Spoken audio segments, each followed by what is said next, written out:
Hello everyone, welcome back to the session. कैसे आप सभी लोग? मेरा नाम शीतल है और मैं आपकी पॉलिटिकल साइंस के जो है कॉन्सेप्ट्स को लेकर आती हूँ, यानी कि पॉलिटिकल साइंस के रिलेटेड कॉन्सेप्ट्स को मैं पढ़ाती हूँ।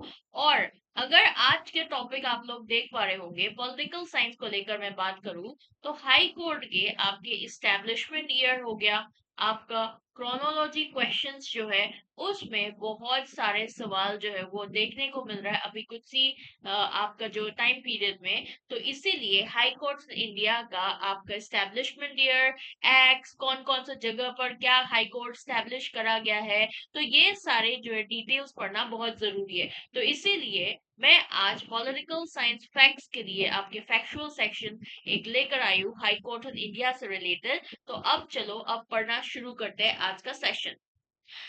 इंडिया में अब तक जो है ना 25 हाई कोर्ट जो है वो इस्टेब्लिश किया गया है, जिसमें से ज्वाइंट हाई कोर्ट यानी कि आपका एक हाई कोर्ट अलग अलग जगहों को सर्व करा जाता है, जिसमें 5 ऐसे हाई कोर्ट है जो ज्वाइंट हाई कोर्ट है। ठीक है। Punjab and Haryana high court जो है वो आपके दोनों पंजाब और हरियाणा के लिए काम करता है। गुवाहाटी हाई कोर्ट आपके असम, नागालैंड, मिजोरम और अरुणाचल प्रदेश के लिए काम करता है। Bombay High Court Maharashtra, Dadra and Nagar Haveli, Daman and Diu, Goa के लिए काम करता है।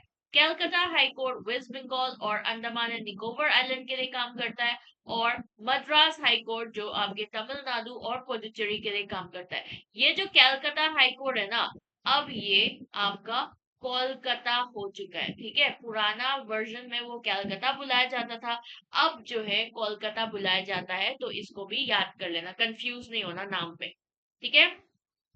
तो चलिए हम पढ़ लेते हैं पहले आपका Allahabad high court. Allahabad high court जो है वो एस्टेब्लिश करा गया था 17 मार्च 1866 को।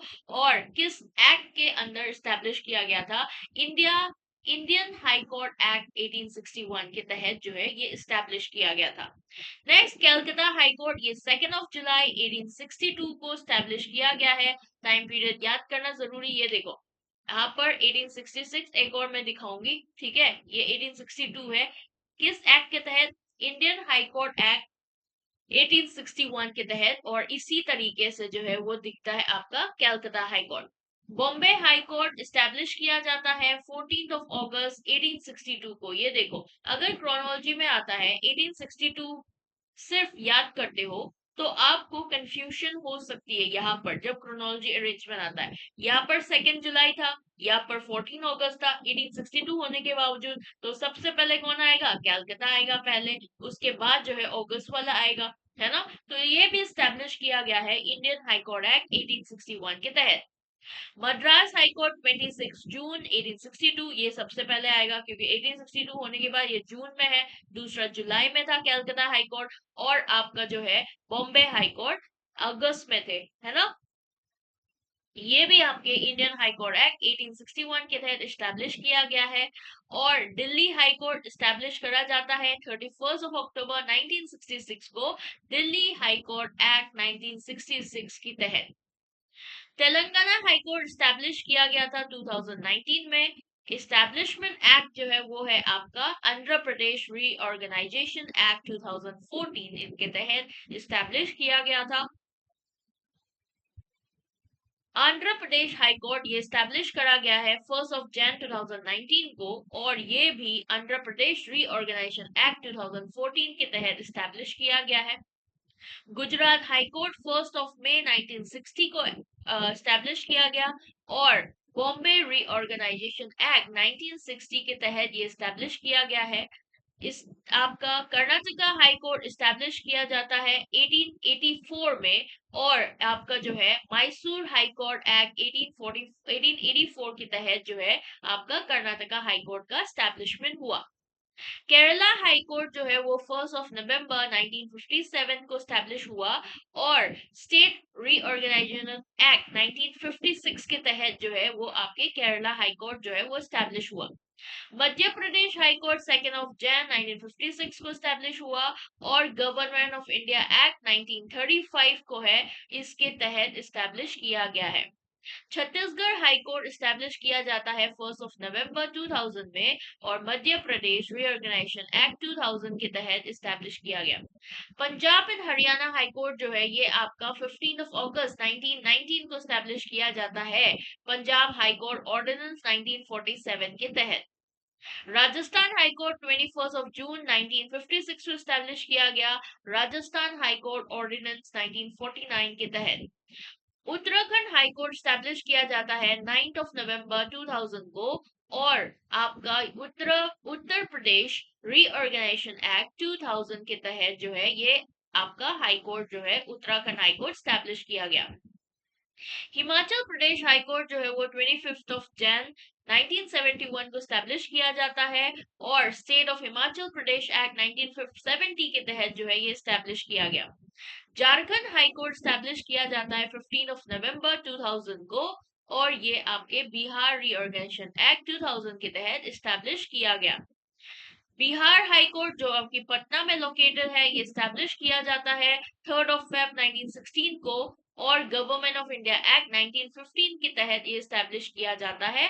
ओडिशा हाई कोर्ट 3 अप्रैल 1948 को स्टैब्लिश किया जाता है और high court Odisha high court ordinance 1948 के तहत ये आपका ओडिशा हाई कोर्ट को स्टैब्लिश किया जाता है।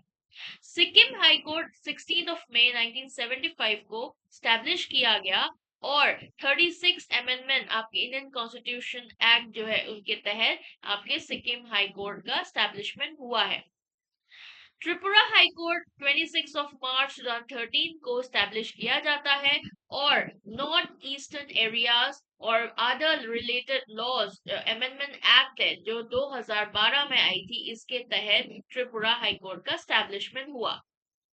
मणिपुर हाई कोर्ट स्टैब्लिश किया जाता है 25 मार्च 2013 को और ये भी north eastern areas and other related laws amendment act 2012 के तहत स्टैब्लिश किया गया था। मेघालय हाई कोर्ट भी सेम एक्ट के थ्रू बट 23 मार्च 2013 को स्टैब्लिश किया जाता है। गुवाहाटी हाई कोर्ट 4 मार्च 1948 को स्टैब्लिश किया जाता है under the act government of India act 1935। और आपका last but not the least Ladakh and Jammu and Kashmir high court जो स्टैब्लिश किया जाता है 26 मार्च 1928 को लेटर्स पेटेंट इशू जो आपका महाराज जो था कश्मीर का उनके द्वारा जो पेटेंट इशू जो आपके चिट्ठी जो पेटेंट है ना इशू करा गया महाराजा ऑफ कश्मीर द्वारा और Jammu and Kashmir reorganisation act 2019 द्वारा इसके तहत इस्टेब्लिश किया गया था Ladakh Jammu and Kashmir high court. ठीक है, तो ये आपका जो ईयर है ना आपका टाइम पीरियड जो है वो जानना जरूरी था इसीलिए मैंने आपको जितने भी आपका इंडिया में जो हाई कोर्ट्स है उनसे रिलेटेड जानकारी जो है मैंने दिया है। आई होप आप सभी लोगों को ये सारे फैक्ट्स जो है वो याद करके रखिए क्योंकि आपके एग्जाम में बहुत इंपॉर्टेंट रहती है। बहुत आपका जो है दो अटेम्प्ट से आपके क्वेश्चंस देखने को मिल रहा है हाई कोर्ट में और ये मतलब इतना भी डिफिकल्ट नहीं है जो आप याद नहीं करा जा सकता बहुत इजीली याद किया जा सकता है इसीलिए एटलीस्ट 4 नंबर जो है यहाँ से मिल जाएगा तो इसीलिए याद करने की कोशिश कीजिए। ठीक है, तो क्लासेस को आप एक बार फिर से भी रिकॉर्डिंग से भी देख लो तो आपको अपने आप याद हो जाएगा। तो ये था आज का सेशन। आई होप आप सभी लोगों को आज के सेशन पसंद आए होंगे मजा आया होगा तो इसलिए इस सेशन को जरूर लाइक कीजिए और इसी तरीके से मैं आप लोगों के लिए और कंसेप्चुअल सेशंस जो है वो लेकर आ रही हूँ पॉलिटिकल साइंस से रिलेटेड इसीलिए इस चैनल को यानी कि जीआरएफ नीति चैनल को भी आप लोग सब्सक्राइब कर लीजिए ताकि आप लोग मिस आउट ना हो कोई भी कंसेप्चुअल क्लास को लेकर। मिलेंगे इसी तरीके से नया सेशन में। Bye bye, take care and thank you so much for watching.